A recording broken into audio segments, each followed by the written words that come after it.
ایک روز چندریگر صاحب کی طبیعت ناساز تھی. انہوں نے مجھے ٹیلیفون کیا کہ میں ان کے دفتر میں پڑی ہوئی سب فائلیں لے کر ان کے گھر آ جاؤں. مجھے ان کے گھر کا پتہ معلوم نہ تھا.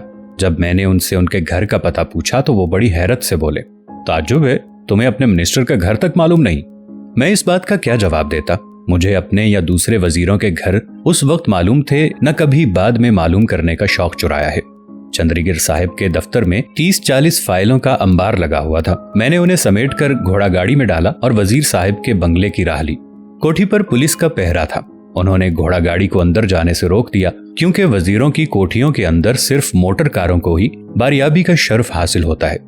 چندریگر صاحب باہر لان میں بیٹھے ہوئے تھے. ان کے پاس عبدالرب نشتر بھی تشریف فرما تھے. آپ سٹاف کار میں کیوں نہیں آئے؟ چندریگر صاحب نے پوچھا. سٹاف کار فارغ نہ تھی, میں نے جواب دیا.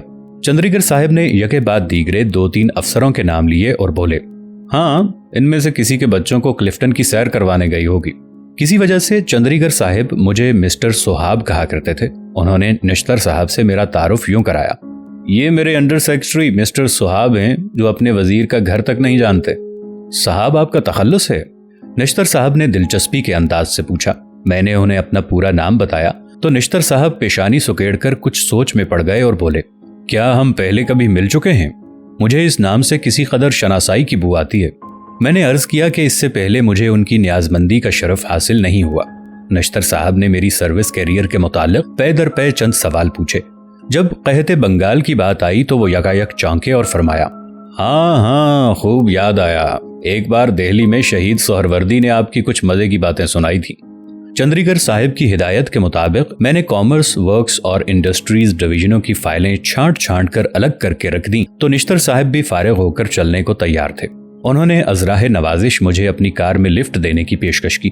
راستے میں ایک مقام پر کچھ ہندو خاندان 8-10 اونٹ گاڑیوں پر اپنا سامان لادے بندرگاہ کی طرف جا رہے تھے. نشتر صاحب نے ایک ٹھنڈی آہ بھر کر کہا, یہ لوگ کتنے آرام سے اپنا تنکا سمیٹ کر یہاں سے لے جا رہے ہیں. اس طرف سے ہمارے لوگ جس حالت میں یہاں پہنچتے ہیں اس کے تصور سے بھی کلیجہ منہ کو آتا ہے.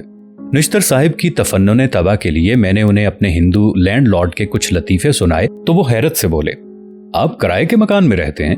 لینڈ لارڈ کیا کرایہ وصول کرتا ہے؟ تقریباً آدھی تنخواہ. میں نے بتایا. سرکاری مکان کیوں نہیں ملا؟ انہوں نے پوچھا. میں نے خلیلی صاحب کی مجبوریاں اور معذوریاں بیان کی تو وہ خاموش ہو گئے. 2-3 روز کے بعد نشتر صاحب کا پی اے میرے دفتر میں آیا اور لارنس روڈ پر نوشیروان جی مہتا بلاک کے ایک فلیٹ کا الاٹمنٹ آرڈر میرے حوالے کر گیا. مجھے آج تک یہ معلوم نہیں ہو سکا کہ یہ فلیٹ انہوں نے میرے لیے کس طرح حاصل کیا, لیکن اس وقت اس گھر کا ملنا میرے لیے ایک نعمت غیر مترقبہ سے کم نہ تھا. اللہ تعالیٰ انہیں اس جہان میں بھی خوش رکھے. یہ فلیٹ ملنے کے چند روز بعد اتفاق سے میری ملاقات جوائنٹ سیکرٹری ورکس سے ہو گئی. وہ میرے جوائنٹ سیکرٹری حسنی صاحب کے کمرے میں بیٹھے تھے. حسنی صاحب نے از خود میری سفارش ڈالتے ہوئے کہا, ارے بھائی, تم اس غریب کو مکان کیوں نہیں دیتے؟ یہ بھی تو تمہاری سروس کا ہی آدمی ہے. نہیں. انہوں نے چونک کر سر سے پاؤں تک میرا جائزہ لیا اور بے اعتباری سے پوچھا, کیا تم واقعی ICS کے ممبر ہو؟ میں نے اعتراف جرم کیا تو ان صاحب نے بڑے تپاک سے اپنا ہاتھ میرے کندھے پر رکھ کر کہا, میرے دفتر میں آنا, مکان کا بندوبست ہو جائے گا. میری ضرورت پوری ہو چکی تھی, اس لیے میں دوبارہ ان کے دفتر تو نہ گیا, لیکن اس بات پر حیرت ضرور ہوئی کہ پاکستان بننے کے بعد بھی انڈین سول سروس ICS کا جادو ہمارے سر چڑھ کر بول رہا تھا. میرا خیال تھا کہ ہم ICS کے 3 حروف بھارت پر ڈال کر پاکستان آ گئے ہیں, لیکن رسی تو جل گئی تھی پر بل نہیں نکلا تھا. یہاں پر کئی حضرات اپنے تعارف میں اولڈ ICS کا دم چھلا لگانے میں فخر محسوس کرتے تھے. ایک صاحب نے اپنے دفتر اور گھر پر جو نیم پلیٹیں لگوائی تھیں ان پر اپنے نام کے ساتھ ICS لکھوا کر ان 3 حروف پر ایک ہلکی سی لکیر ایسی چابک دستی سے کھنچوا دی تھی جس طرح چشم محبوب میں کاجل کی تحریر, تاکہ ان کا جوبن اور بھی نکھر آئے. چند حضرات اپنے وزٹنگ کارڈ پر فارمر ICS کے الفاظ بڑے اہتمام سے چھپواتے تھے. ایک صاحب کا ذاتی رائٹنگ پیڈ ان گنہگار آنکھوں نے بھی دیکھا ہے جس پر فارمر ICS کے نیچے بریکٹ میں secretary of states Imperial service کے الفاظ بھی درج تھے. ہم کے اپنی نوکری کے 3 فرسودہ حروف تک اپنے نام سے علیحدہ کرنے سے قاصر تھے. ہم آزادی کے کاروبار کو غلامی کی روایات سے الگ رکھنے پر کس حد تک قادر ہو سکتے تھے؟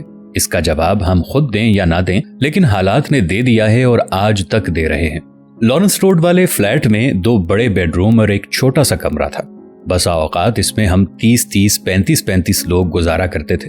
بہت سے عزیز و اقارب اور دوست احباب بھارت اور کشمیر سے جان بچا کر ہمارے پاس پہنچ رہے تھے۔